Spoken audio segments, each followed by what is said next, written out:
control कयो ही मुझी 20 लीटर जे चादर ते वेठी आहे तवा ॾिसो हिनन मां को बि अहिड़ो मनशाद फरोश कोन्हे मूं हुननि खे वाज़ा चयो आहे जेको शराब वापराईंदो जेको मनशाद वापराए उहो असांजी सुफ़ मां निकिरी वञे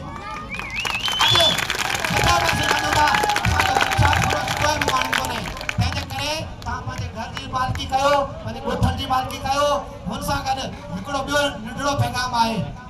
तव्हां हिते हिन ढाणियुनि में वेठा आहियो ढाणियुनि में तव्हांखे तइलीम कोन मिलंदी हिन शहर जे अंदरि इंडिया बिरादरी जा दुकान वेठा आहिनि कारोबार बिज़नेस खोले वेठा आहिनि हिननि सां गॾु तव्हां पंहिंजो कारोबार खोलियो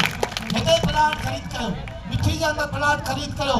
अमरकोट हिन सॼी दुनिया जो नज़र सॼी सिंध जो नज़र अमरकोट जे अंदरि हैदराबाद जा ॿार अमरकोट में पढ़नि पिया थरपकर जा ॿार हैदराबाद अमरकोट में पढ़नि पिया तव्हां पंहिंजे ॿारनि खे पढ़ाइण लाइ तव्हांखे शहरनि जो रुख करणो पवंदो